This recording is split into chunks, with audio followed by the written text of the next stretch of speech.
t'ai fait le bilan de 20 ans de SEO et j'ai essayé de le tourner d'une manière un petit peu plus intéressante que simplement moi-je. Donc ouais, j'ai donné 2-3 éléments, mais surtout je vais te communiquer 2-3 éléments hyper importants. C'est pas le plus riche, c'est pas le plus fort, c'est celui qui s'adapte le mieux, qui gagne à ce jeu-là.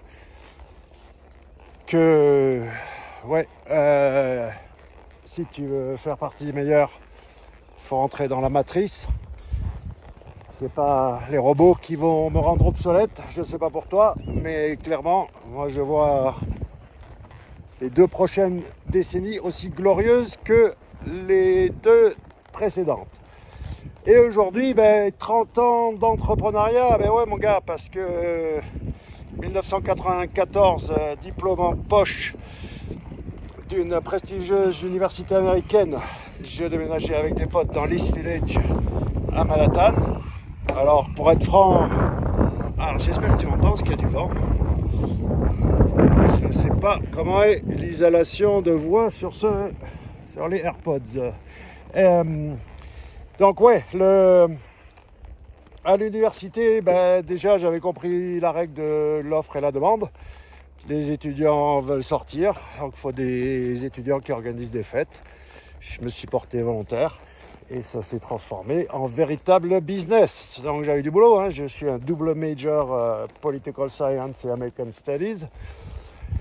Donc BA et en plus on organisait jusqu'à 3, 4, 5 fêtes par semaine, je dirais, puisque je fais ça avec un pote. Donc aujourd'hui, on va faire un peu de canasson SEO. Voilà, juste des petites barres au sol comme ça, super exercice. Allez, hey. Après on va aller sauter le cross.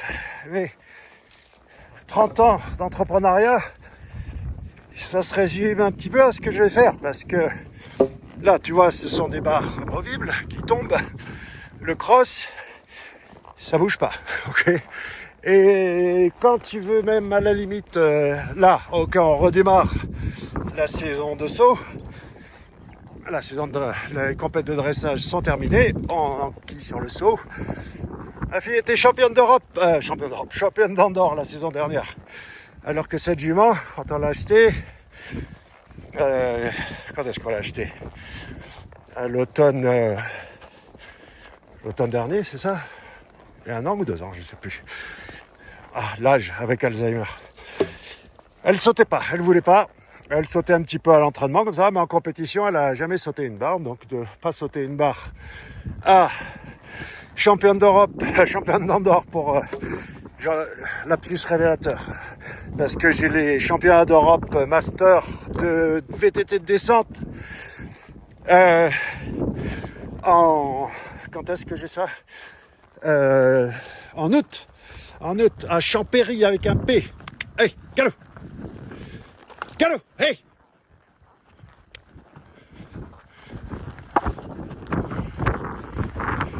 Et l'entrepreneuriat, c'est un peu pareil. Pourquoi ? Parce que on va démarrer avec le cross sur des barres.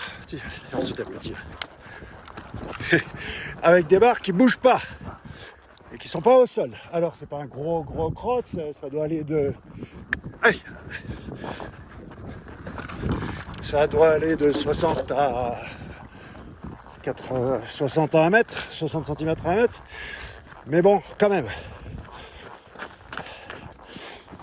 Tu vois, c'est inamovible. Ces structures. Donc le cheval, il a tendance à plus respecter. Maintenant, ce que je vais faire, le dis à personne, surtout le dis pas à ma femme. Je suis en casquette, je vais filmer d'une main. On va discuter entrepreneuriat après. On va d'abord faire ça, d'accord ? Et je vais filmer d'une main. Pas de casque, personne pour m'aider si je me plante. Don't try this at home, ok ? Là, allez, au rayon des conneries que tu me fais faire, celle-là, c'est quand même peut-être la mieux. Hop. One. Oh, mais il a pas tourné. Allez. Allez. Allez. Le rouge. Yes. Tu as été gros. Il te fait faire 1 mètre le rouge. Allez.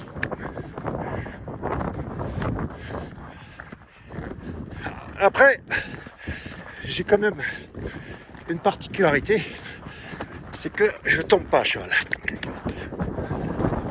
Les pneus. Wow. Bravo. Allez, c'est bien. Waouh. Super. Ça c'est cool. Ça c'est bien cool. Alors, ce que tu m'as dans ton cadre là. Faut que j'aille boire un coup chez ma gourde là-bas. Que je reprenne mon souffle. Entrepreneuriat, mon ami. 1994. J'emménage dans l'East Village avec 2 potes. Avec un diplôme en poche, un diplôme qui sert strictement à rien. Que la loi de l'immigration aux États-Unis, sauf si tu passes par la frontière mexicaine. Mais sinon, j'avais 2 options. Le mariage blanc, mariage blanc ou pas, mais bon bref. Mariage pour choper une carte verte. Ou alors, il faut que je trouve un boulot. Mais le boulot, il doit être dans le domaine de mes études. C'est chaud, non? Il faut que je trouve un boulot dans le domaine de mes études. Donc comment on fait? Hein? Avec Sciences Po American Studies, tu fais quoi? Tu vas bosser pour Greenpeace ou dans une bibliothèque? Pas 36 choix. Donc, pas facile. Sauf que j'organisais des soirées, donc sur mon nom, je pourrais continuer à New York de drainer quelques centaines de personnes, puisque toute l'université quasiment habitait à New York. Et ce qui fait que, voilà, j'ai donc commencé à faire le promoteur en organisant des soirées, en me scotchant à des soirées existantes. Et j'ai très vite gravi l'échelon pour me retrouver, entre guillemets, directeur artistique. Mais en gros, tu dois remplir la boîte, quoi. C'est ça que le titre veut dire. D'une boîte de nuit qui s'appelle le Tunnel. Et je bossais pour un mec qui s'appelle Peter Gatien, G-A-T-I-E-N, si tu veux aller le googler. Son histoire extraordinaire, il y a eu des films sur lui, des documentaires. Truc de dingue. Et le Tunnel était une boîte de dingue, 6000 personnes qu'il fallait mettre le vendredi et samedi. Le dimanche, en divisé, c'était 2500 simplement, parce que c'était Funkmaster Flex. Et là, on était années 90, Biggie, Tupac, ok, tout le... ouais, le hip-hop à New York, extraordinaire comme aventure. Bon. La loi de l'offre et la demande. Déjà, point numéro 1, leçon d'entrepreneuriat, ce que j'ai compris, c'est que la demande existait, l'offre aussi. Il y en avait d'autres qui organisaient les soirées. Et le cocon sémantique, j'ai rien inventé, ok. C'est toujours pareil. Tu dois être plutôt plombier que Léonard de Vinci ou Steve Jobs. Répare des trucs qui sont cassés, fais les choses mieux ou différemment des autres, insuffle un peu de ton style, ton caractère, tes valeurs, qui tu es, et tu verras que elle me montre la sortie là, tu vois. Non, j'ai fermé, tu veux sortir? Je crois que ça doit être, allez, non, on tourne, allez, j'ai mes affaires là-bas, il faut que j'aille chercher ma gourde, il va, allez, viens, allez. C'est une jument, d'accord? Ça écoute. C'est pour ça que c'était un peu dangereux ce que j'ai fait, parce que si elle était mal lunée et qu'elle avait, même si elle adore sauter et qu'honnêtement c'est un vrai plaisir. Elle saute jusqu'à 1m45. Alors, 1m45, c'est en mode sans hauteur, un obstacle, d'accord? J'ai pas fait un parcours à 1,45. On a fait un parcours à 1,30, ce qui est déjà relativement haut. Et puis là, t'es témoin, c'était la remise en forme, ok? On n'a pas sauté depuis... Si, l'autre vidéo, je t'ai sauté le petit truc là-bas, mais ça compte pas, c'est un saut de puce. Et de faire un parcours entier, surtout de sauter celui-là, là, le rouge, le mur rouge. Tous les chevaux, ils font un refus. Tous. Ils l'aiment pas du tout, celui-là. Et là, elle l'a sauté tranquille. Donc, la loi de l'offre et la demande. Tu veux aller là où il y a déjà une offre. Vendre un truc qui est inconnu. Le cocon sémantique, ça a fonctionné parce que c'était logique, c'était du bon sens. C'est comme ça qu'il faut faire, point barre. Mon système, je l'ai poussé à l'extrême limite. C'est une machine de guerre. On est au niveau thermonucléaire quand les autres, ils sont encore à se faire des bombes avec du fertilisant. Je sais pas si je peux dire ce mot sur... Tu vois, ça c'est Bourbon. B-O-M-B-E. Je sais pas si ça fait pas partie des mots censurés sur le YouTube. Il y a des mots comme ça que tu peux pas prononcer.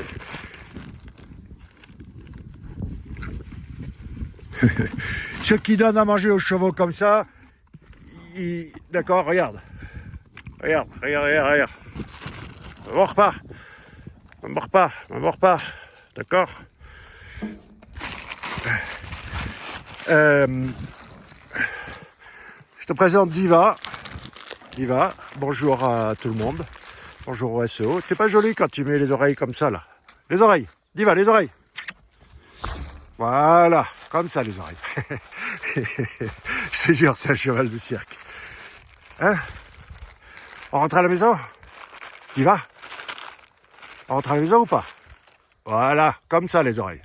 Si tu prends en photo un cheval, tu te souviendras. Aouh! Hey! Non, elle m'a pas mordu, tu vois. j'ai senti une dent quand même. Les cascades dans la bouche d'un cheval sont pas recommandées aux débutants. Alors, point numéro 1, n'aie pas peur de la concurrence. Tu veux monter un e-commerce sur le web, il n'y a vraiment qu'un seul business qui ne connaît pas la crise, qui est éternel, depuis la nuit des temps et qui continuera encore jusqu'à la fin de l'univers. S-E-I-X. S-E-I-X. Non, c'est ce que je veux dire. Éventuellement même un shop là-dedans, c'est tout. T'as quoi d'autre? Naissance, mort. Et après, tout le reste, pourquoi pas? Bien sûr. Mais en tout cas, si tu ne sais pas quoi vendre, si tu ne sais pas comment gagner de l'argent sur Internet, les fondamentaux, toujours et encore. Ok, doc. Allez, on va rentrer à la maison. Allez, viens. Donc ouais. Leçon numéro 2. La culture de l'échec. J'en avais fait le sujet, ma conf TEDx. J'ai pas forcément réussi. C'était pas glorieux. Pourquoi? Parce que je suis arrivé en freestyle, comme d'hab, à l'époque. C'était le genre. Et que TEDx, c'est pas SEO Campus. Mais bon, bref, peu importe. J'ai fait TEDx, c'est tout ce qui compte. J'ai le sticker. Tu vois, tu t'en fous si t'as réussi ou pas le truc. Du moment que t'as le sticker. La culture de l'échec. C'est pas du tout l'interprétation de l'entrepreneur français de la culture de l'échec. Non, tu te glorifies pas de planter ta boîte. Tu te glorifies pas de te planter. C'est pas donc se planter, c'est pas intéressant, c'est pas cool du tout. Pas ça du tout la culture de l'échec. La culture de l'échec, c'est comment tu vas rebondir. Oh, qu'est-ce que tu veux? Qu'est-ce que tu veux? Hein? On rentre à la maison, Diva. Allez, viens. Non. Qu'est-ce que tu veux faire? On rentre à la maison. Allez, viens.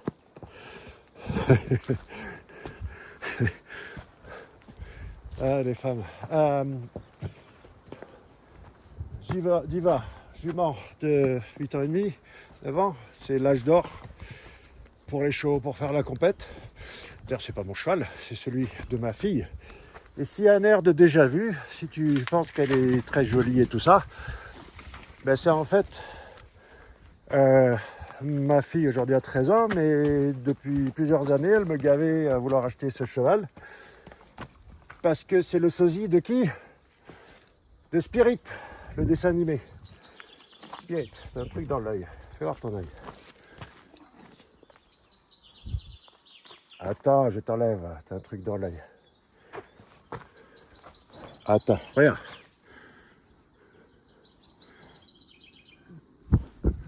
Laisse-moi faire. Voilà. Spirit, le dessin animé, tu vois. Voilà, elle est un peu foncée, c'est encore le poil d'hiver. Mais la blonde, elle va blondir au soleil. Attends. Putain, laissez-moi monter.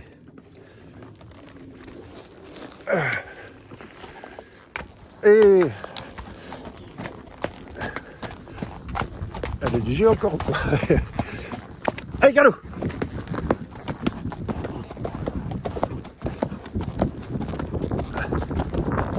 Hey, allez, accélère! Allez, viens! Donc la vraie culture de l'échec, c'est quoi? C'est, comme dirait Nelson Mandela, comme disait Nelson Mandela, je ne perds jamais. Soit je gagne, soit j'apprends. C'est ça la culture de l'échec. Parce que les start-upers français qui se glorifient d'avoir planté leur boîte, d'avoir cramé les 100 000 ou le million qu'ils ont levé. Là, il y a du vent, je sais pas si tu m'entends. Si tu te plantes et que tu retournes chez papa, maman, on s'en fout de ton histoire. Si tu te plantes, que tu pivotes, que tu n'as plus rien, plus d'argent, tu as du temps. Allez, on y va. Ya! Allez, là ça grimpe. Allez, allez, allez, dire. Allez. Et là, ça travaille. Normalement, il faudrait. J'ai qu'une main. Allez. Normalement, il faudrait que je lui fasse baisser la tête pour qu'elle travaille vraiment son jambon. Allez, trop. Allez. Mais tu fais une côte comme ça. Là, on est en altitude. En plus, c'est l'entraînement que je fais en ce moment à vélo. Allez, galop!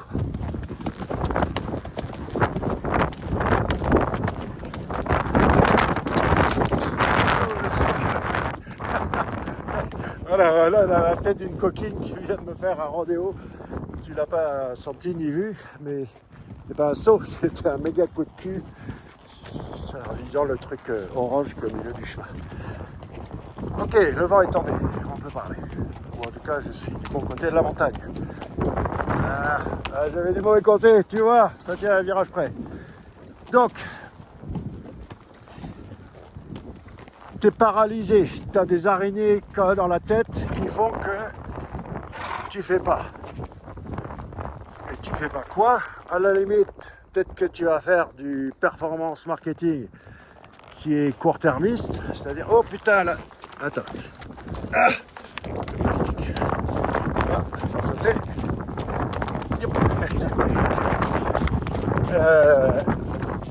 Court-termiste, performance marketing, ça c'est pour faire bouillir la marmite, d'accord? De jour en jour, de semaine en semaine, de mois en mois. Et après, long-term brand value, qu'est-ce que tu fais pour construire une marque? Qu'est-ce que tu fais pour investir dans le lendemain?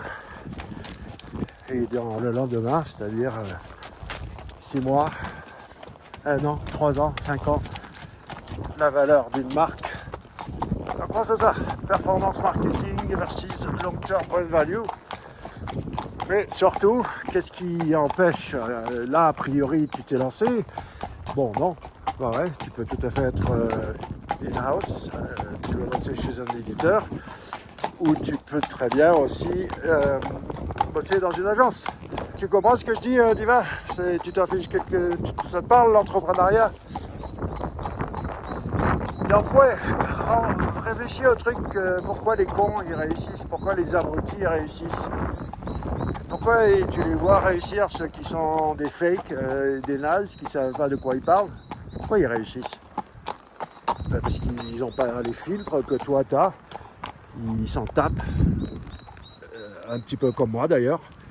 Sauf que j'en sais peut-être un peu plus, que je suis peut-être con et abruti, mais ça fait quand même quelques décennies que je fais ça, donc j'ose espérer savoir un peu de quoi je parle. Mais c'est la seule différence. La ressemblance entre moi et les cons et les abrutis et les fakers, c'est que, et à toi de décider si j'en suis un, c'est que on n'a pas de filtre, on s'en tape, on n'a pas les 25 araignées dans la tête qui te rongent et qui t'empêchent de faire ce qu'il faut faire. C'est tout. C'est vraiment que ça, rien que ça et encore ça. Je lance des trucs, il y en a qui marchent, il y en a qui réussissent, il y en a qui tiennent à cœur. Donc il y a des choses que je teste, je sais pas où je fais. Viens me rejoindre dans la formation Search Engine Hacker, là sur Laurent Bourrelli/blog. Et je crois que le titre c'est comment produire. Elle a senti un truc qui ne lui plaisait pas. Une merde de chien ou un truc du genre. Viens me rejoindre dans cette formation parce que c'est un nouveau format, une nouvelle thématique. Je vais insister dessus. Je vais parler beaucoup là-dessus. Et puis, pose-toi la question aussi, pourquoi je me mets à communiquer là tous les jours? Je suis en phase c'est de l'entraînement, d'accord? C'est l'entraînement pourquoi? C'est l'entraînement pour lancer le Topical Mesh en anglais. Où c'est pas une question de, si tu connais mon calendrier édito de 52 cases, c'est quoi ce truc de un sujet par semaine? Non, c'est 365 sujets par an et 300 contenus par jour. C'est ça le tarif si tu veux réussir aujourd'hui. Après, toujours pareil, faisabilité, 1, 2, adéquation, moyen, objectif. Devenir exister au sein de l'écosystème marketing digital de leur langue anglaise et même le monde du SEO, il faut un petit peu envoyer, un petit peu plus que... Et puis oui, les gars, c'est pas des chèvres en content marketing, d'accord? C'est pas comme les Français. Eux, ils font et c'est version Hollywood. Donc, comment tu fais? Eh ben, IA, ok. Je dis pas que tout le contenu va être IA, mais l'IA va bien. Je suis un humain augmenté, ranger des trèfles. Je suis un humain augmenté par l'IA. Et pas un humain qui supervise une IA. D'accord? Team Human gagne par rapport à Team IA.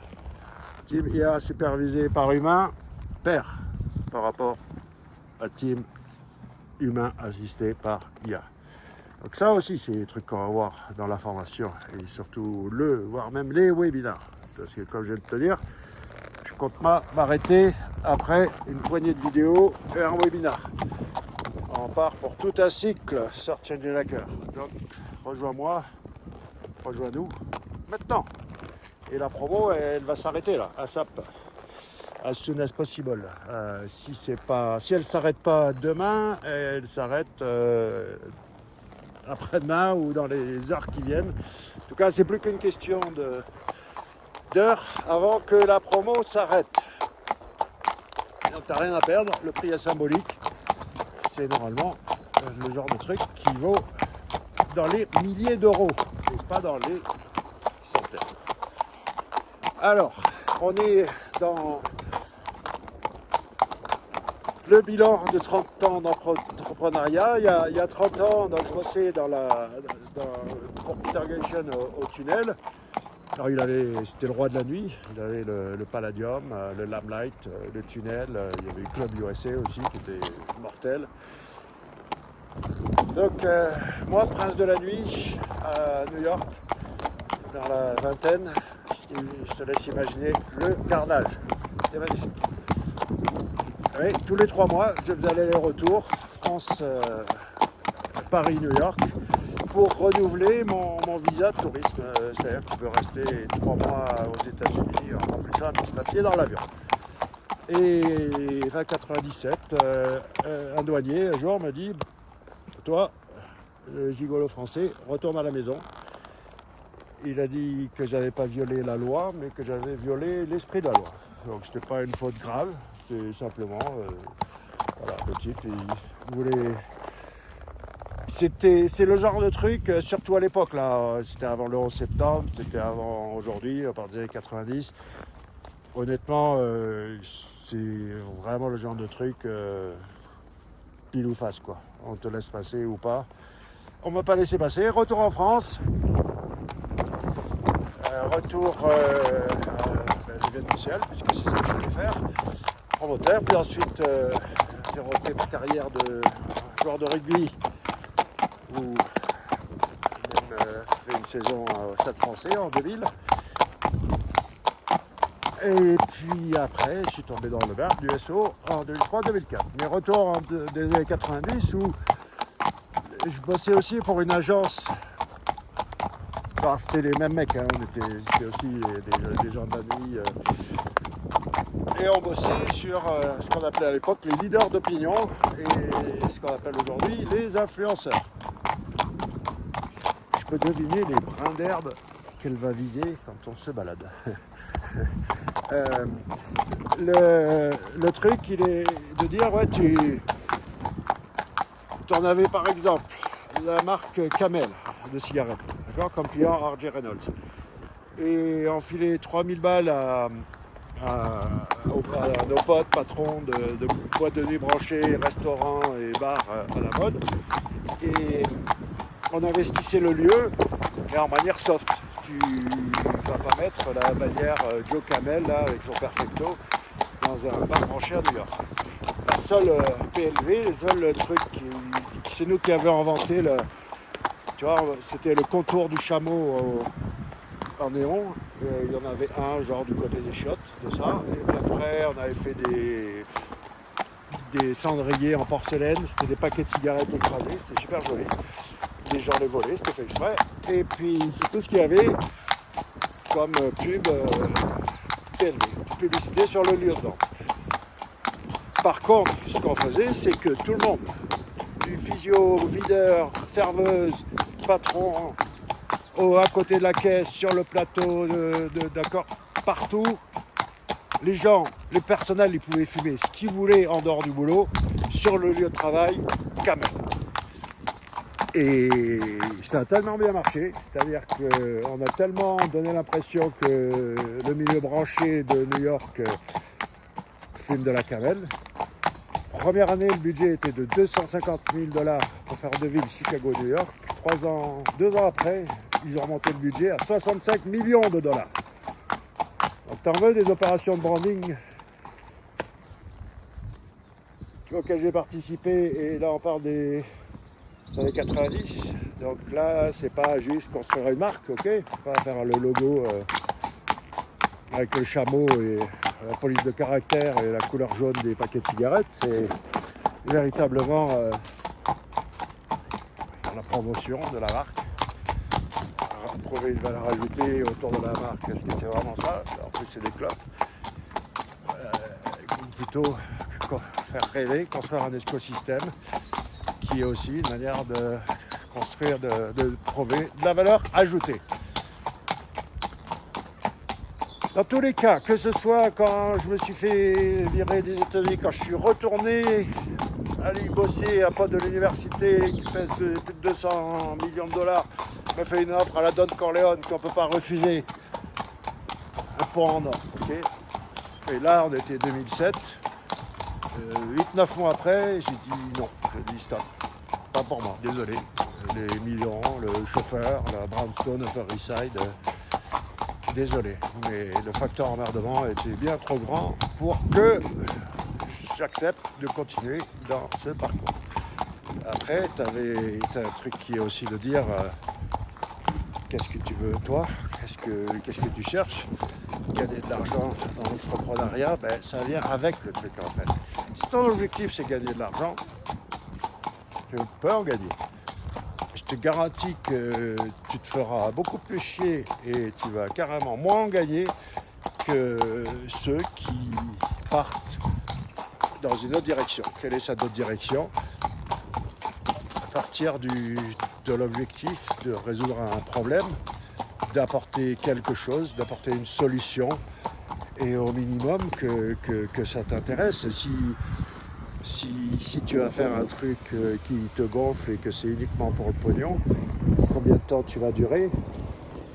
Ça fait 3 décennies que je m'amuse à faire l'entrepreneur et 2 décennies que je m'amuse à faire le SO.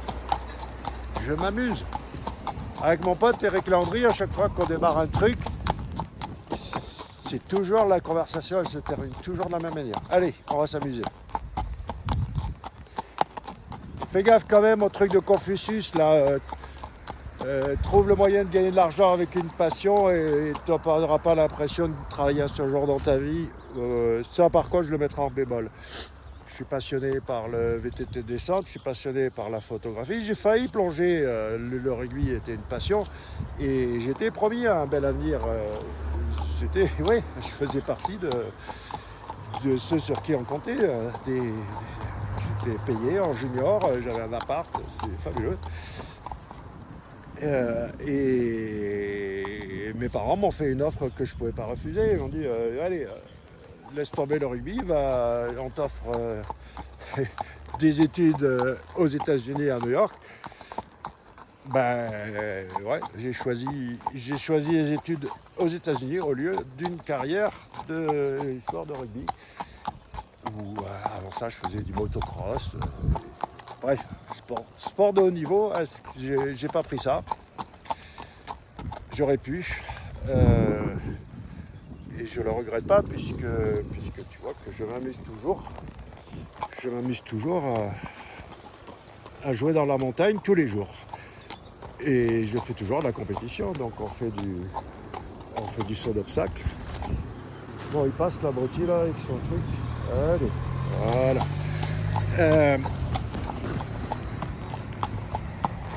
On fait des petites compètes de saut d'obstacle.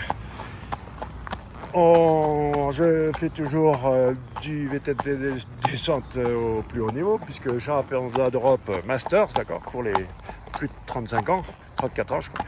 Et il y a les championnats du monde, ils sont trop loin, ils sont au Chili, je sais pas, aller me faire chier, en Amérique du Sud. Non, ils sont en Australie, ils sont de l'autre côté de la planète. Je crois que juste en dessous, là, si je creuse un trou, il y a l'Australie. Il y a l'Australie de l'autre côté. Mais c'était 2 ans au Chili et là c'est 2 ans d'Australie, donc pas de championnat du monde.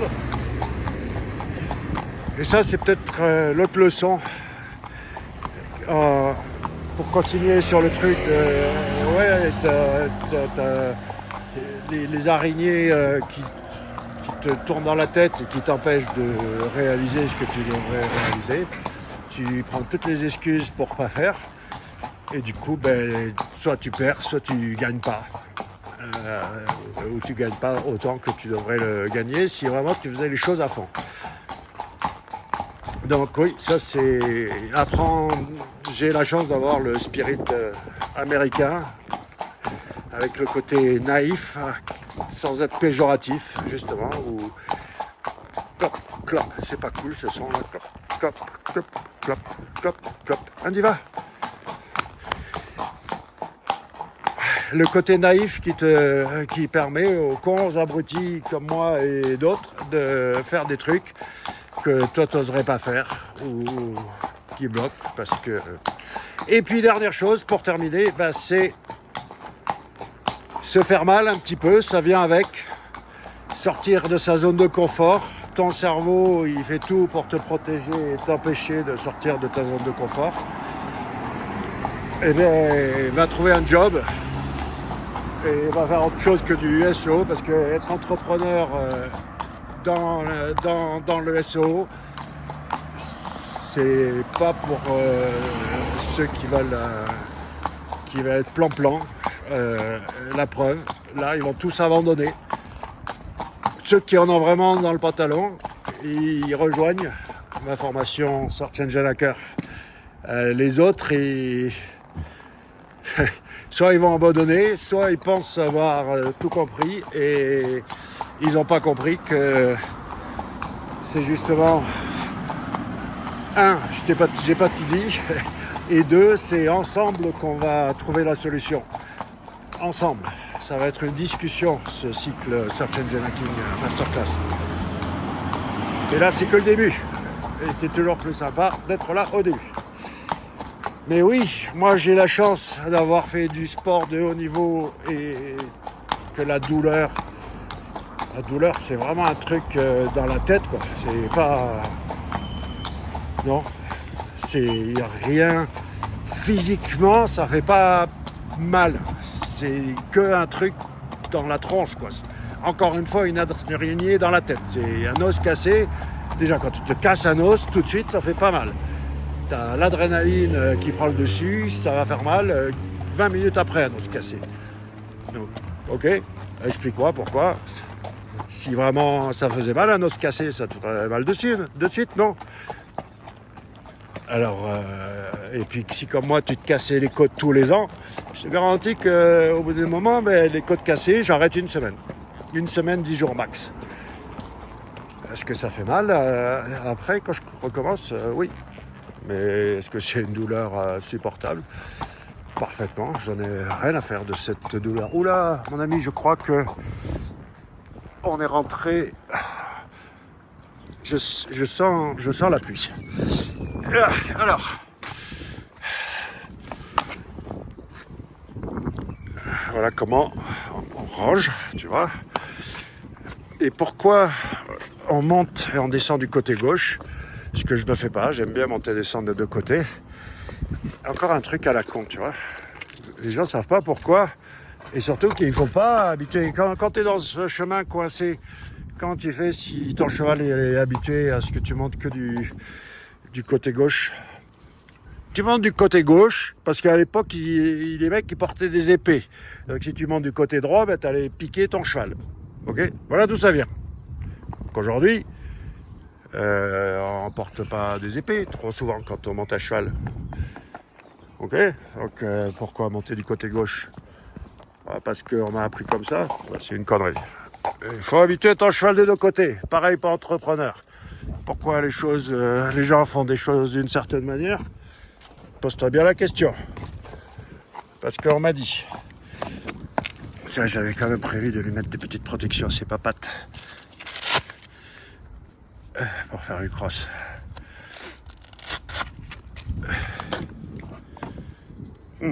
On va doucher les papates, elles sont un peu chaudes.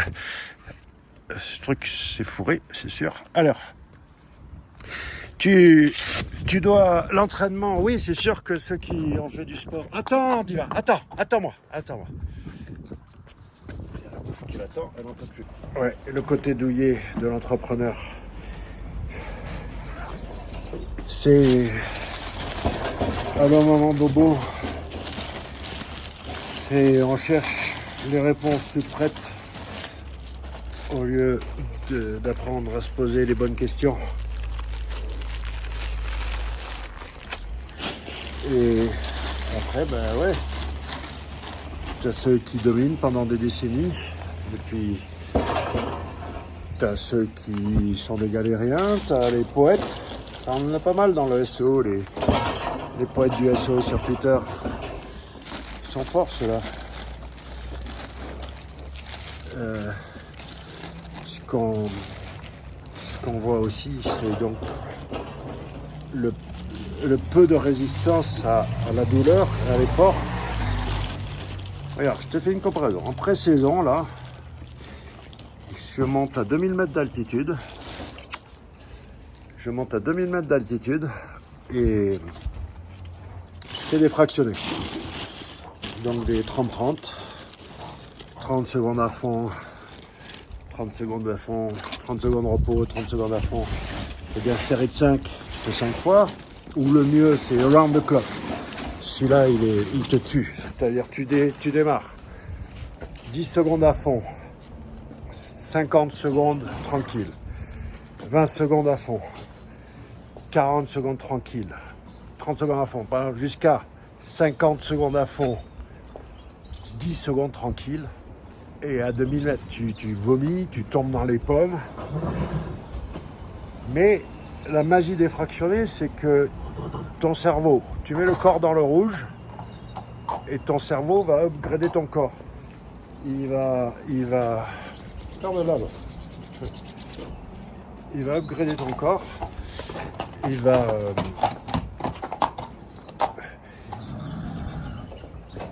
parce qu'il se dit ouais, je veux pas que ça revienne ça. Donc il y a la bouffe qui arrive là-bas. Et il se dit ouais, je veux pas que ça revienne ce sentiment, donc il faut que je me mette à niveau. Et c'est comme ça que dans 6 semaines, t'es prêt. Et après, hey, dis va.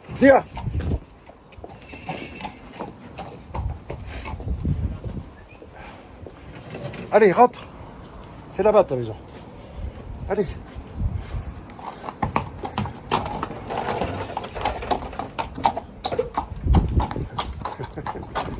Alors, tu veux que je te montre un truc ?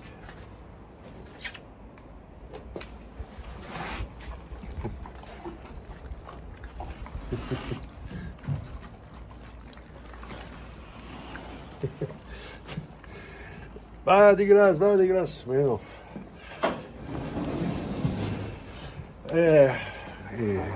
Pas mordu. Donc ouais,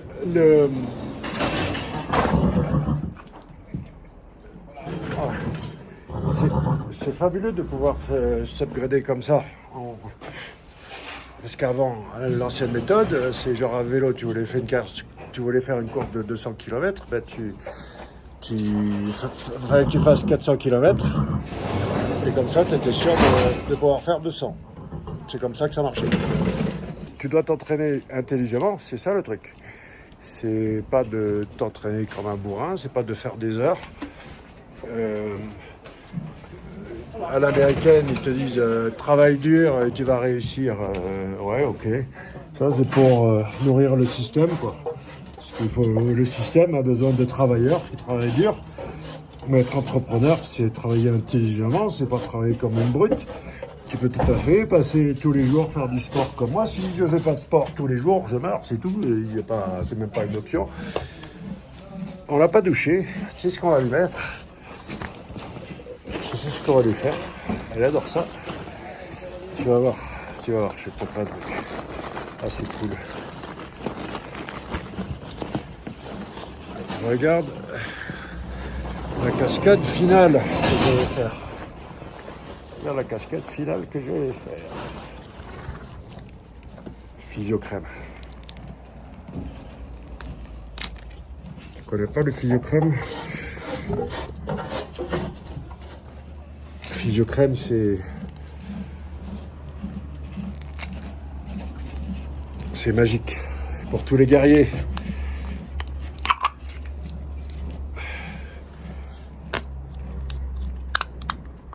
Et ça, tu vois, regarde. Et tellement ça, je peux me mettre carrément sous le cheval. Elle bouge pas. Parce que alors ça, elle adore. Est-ce que tirer sous un cheval de 500 kilos, t'amuser comme ça et faire des guillis?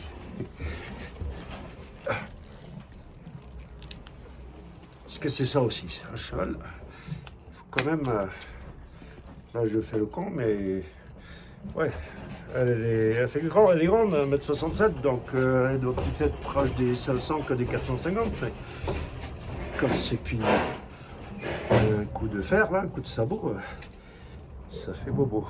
Mais quand je me mets comme ça et que je sors la crème, elle a vu le tube de crème, elle la connaît. Elle adore ça. Moi aussi j'adore ça d'ailleurs. Si tu ne connais pas Physiocrème, mon gars,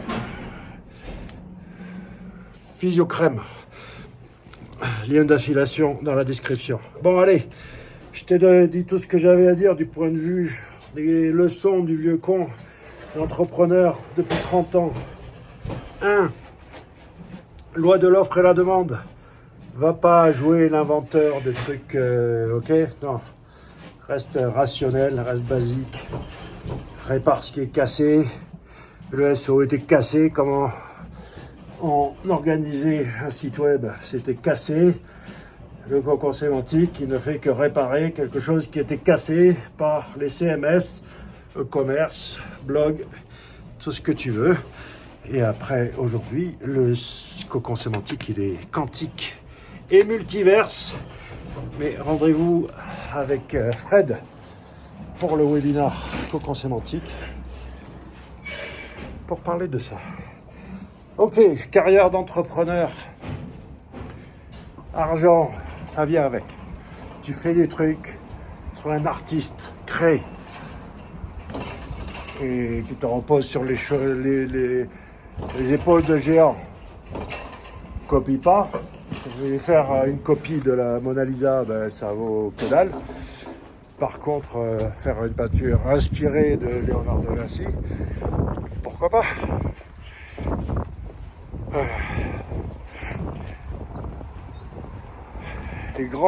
Les bons artistes copient, les grands artistes volent. Approprie-toi ce que font les autres et vole au lieu de copier. Physiocrème, ça sent un peu comme dans un sauna. Culture de l'échec, la vraie culture d'échec, pas se glorifier d'avoir planté sa boîte. Les araignées dans la tête là. Arrête avec ça, ça te pourrit la vie. Pense à pourquoi les cons et les abrutis réussissent, ok? Et pour finir, ben oui, un petit peu savoir se faire mal quand la recette du succès, tu la connais, la mienne en tout cas, succès égale skills, compétences. Monte en compétences, augmente ton réseau, améliore ton réseau, travaille ton réseau. Ensuite, temps, combien de temps tu bosses par jour, par mois, par semaine, et après durée, pendant combien d'années tu vas pouvoir faire ça, et le tout divisé par chance. Eh ben, je te dis, en 6 mois top chrono, n'importe qui peut se refaire dans notre industrie. De 0 à, c'est reparti comme en 40, quelques semaines, d'accord? 3 à 6 mois max. Allez, à tout de suite derrière. Si tu veux participer à l'aventure, Search Engine Hacker Masterclass. Ou sinon, bonne continuation.